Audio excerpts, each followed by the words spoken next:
정비구역에 세제시켰던 일부 뭐 주민들이 이런 얘기를 좀 하는데요. 뭐 상공파공 그 주민대표 준비위원회 직원들이 뭐 LH나 국토부에 끌려다니고 아무것도 하는 것 없다 이렇게 얘기하는 경우도 있는데 절대 그렇지 않습니다. 그 3080을 결정한 거는 저희가 가장 먼저였고요.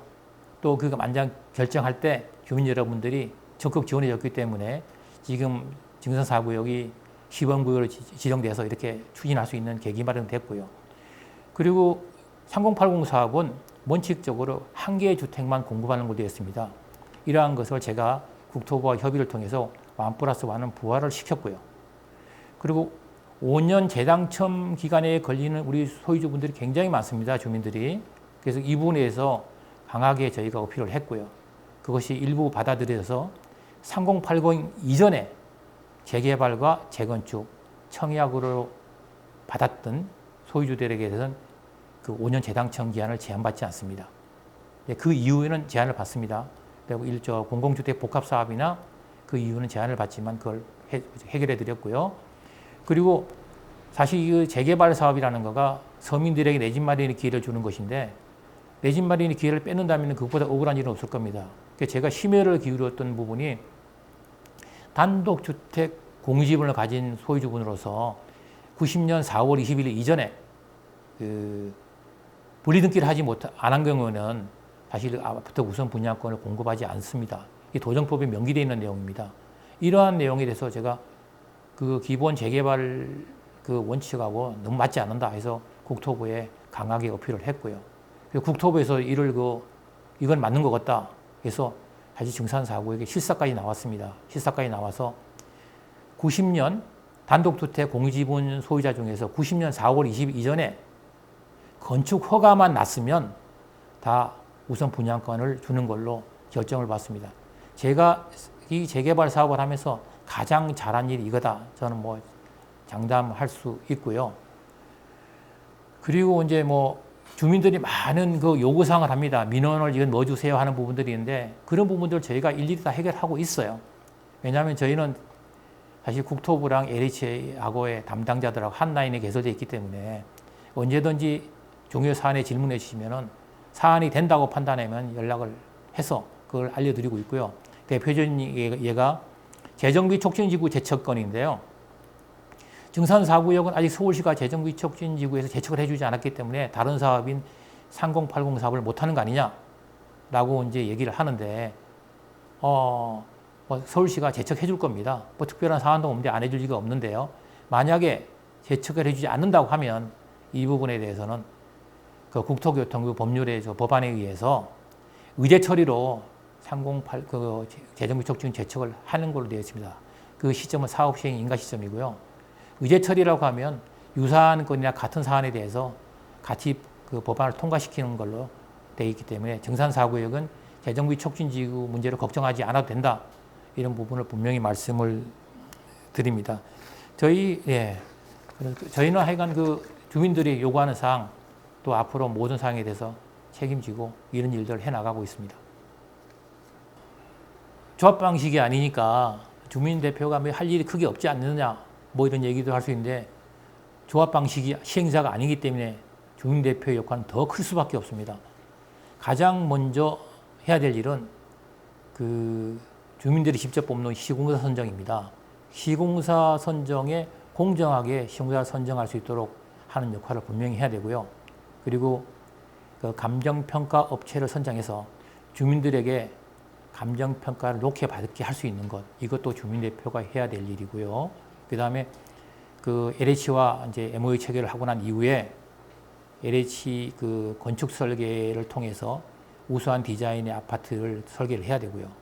또 주민들이 원하는 다양한 그 커뮤니티를 또 넣는 방법, 넣는 것, 그리고 또 주민들이 가장 그 요구하는 층간소음 문제, 그리고 거주 공간을 확 트이게 만드는 층고 높이, 집 바깥에만 나가면은 공원하다 있는 조경, 이런 것들을 모두 LH와 협의를 통해 해야 됩니다.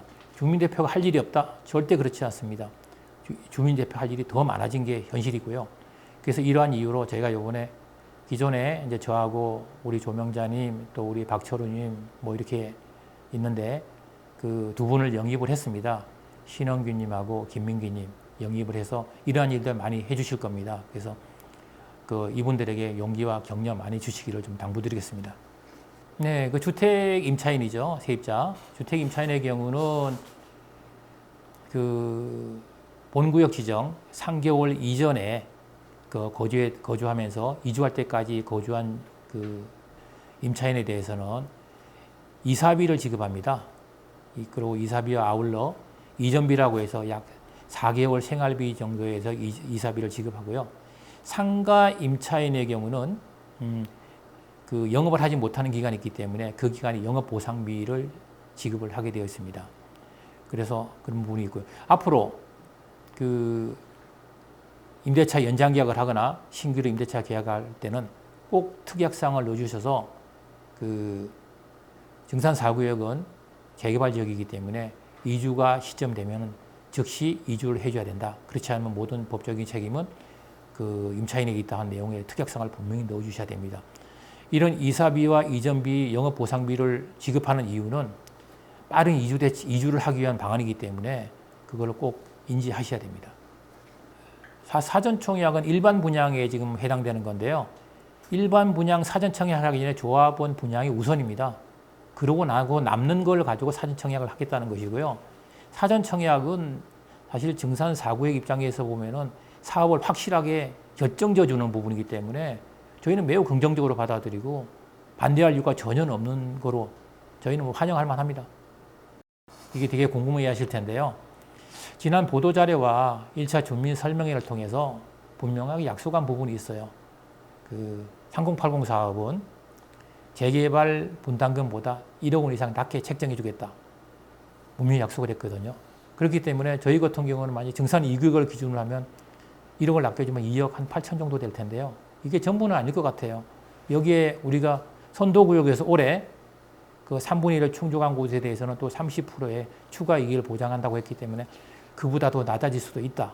이렇게 보고요. 그래서 만약에 우리가 한 2억 원대 만약 분담금을 낸다고 하면 뭐 정말 대박이죠. 저희는 뭐 이 정도 생각하시고 뭐 디테일한 거는 그 주민설명회 때 한번 확인하실 수 있으면 좋겠어요. 최근 그 증산 4구역을 정비구역에 해제시켰던 일부 주민이 그 뭐 증산 4구역의 감정평가금을 2억으로 추정하고 그리고 우리 구역과 전혀 관계없는 공공재개발을 추진하는 장이 8구역을 빗대어서 예상조합원 분야가 9억으로 책정하고 주민 분담금이 7억 정도 예상된다면서 그 증산 4구역 80에서 90%의 주민들이 쫓겨날 거다라고 이렇게 얘기하는데 이런 황당무계한 주장입니다. 비교 대상이 되지도 않을 뿐더러 장이 8구역의 경우는 공공재개발을 추진하는 구역으로 분양가 상한제를 적용받지 않는 구역입니다. 거기는 시세 대비해서 70% 정도를 일반 분양을 하고 다시 그 일반 분양이 한 80에서 90% 선에서 그 조합원 분양가를 책정하기 때문에 거기는 높을 수밖에 없습니다. 이런 비교 대상이 아닌 걸 비교해서 마치 증산 4구역 주민들이 모두 쫓겨난다. 이런 황당한 주장하는 거에 더 이상 이제 속지 않으셨으면 좋겠고요. 매일 하는 일이 그분이 하는 일이 뭐 비방 문자 보내고 찌라시 보내고 본인이 재개발 추진할 수 없음에도 불구하고 그냥 3080만 방해하는 이런 행위를 계속하고 있는 것에서는 참 딱하기도 합니다. 옛날에 속담에 이런 말이 있습니다. 개가 짖어도 기차는 달린다. 뭐 이런 말이 있는데 달리는 기차에서 동네 개가 짖는다고 내려가지고 개한테 가서 야, 너 어디 아프니? 왜 짖니? 이렇게 물어보지 않지 않습니까? 그냥 달리면 되는 겁니다. 증산 4구역이 입지 조건이 좋다는 거는 뭐 하늘이 알고 땅이 아는 사실이고요. 그 증산 4구역을 보면은 증산역에서부터 한신빌라까지가 약 층고가 한 50m 정도 차이가 납니다. 아파트를 짓게 되면요. 그냥 밑에서 증산 4구역 한눈에 다 들여다볼 수 있을 정도로 아주 멋있는 아파트 조성이 될 것 같고요.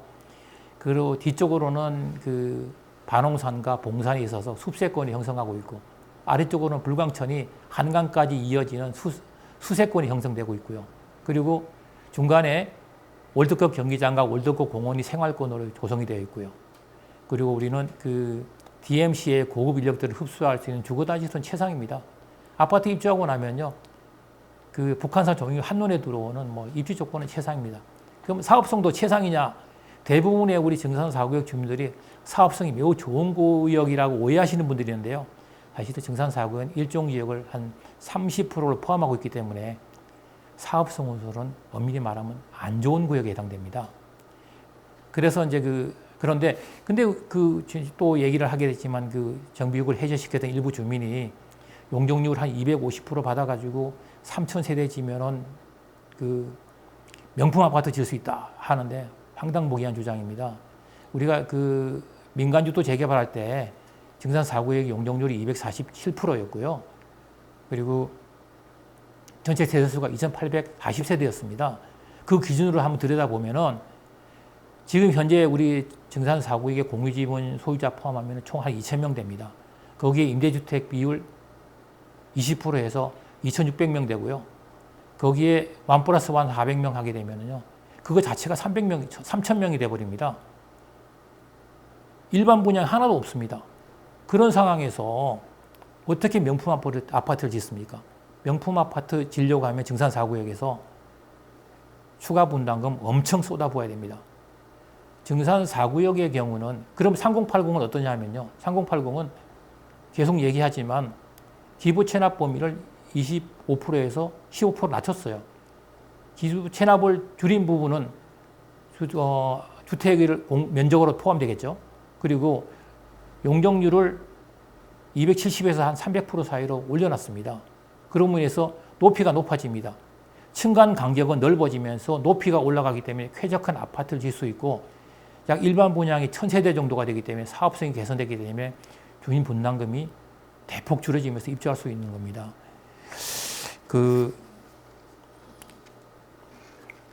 지금까지 국토교통부하고 서울시가 지루한 용적률 협의를 3개월 동안 끌어왔던 이유가 증산 4구역이 1호 지역이고 시범구역이기 때문에 증산 4구역에서 용적률 협의가 잘 되어야지 전체 3080 사업지에 용적률 협의가 원활하게 되는 겁니다. 그렇기 때문에 그 3개월 동안 끌어왔던 거고요. 그 덕분에 우리가 주민 분담금을 대폭 줄이고 갈 수 있는 계기가 마련된 겁니다. 20일날에는 또 저희가 강남 스튜디오에서 국토부와 또 주민들 간의 또 간담회가 있었습니다. 그 간담회 있으면서 그 간담회에서 내용을 또 각 주민들이 요구한 사항도 있었을 거 아닙니까? 그 내용을 들어보면 이 3080 사업 진짜 괜찮다. 잘 선택했다. 라고 하는 걸 또 다시 한번 확인할 수 있을 겁니다. 지금 절대 후회하지 않으시고요. 3080 사업 이 시대가 존재하는 재개발 사업 중 최고입니다. 기대하셔도 좋습니다.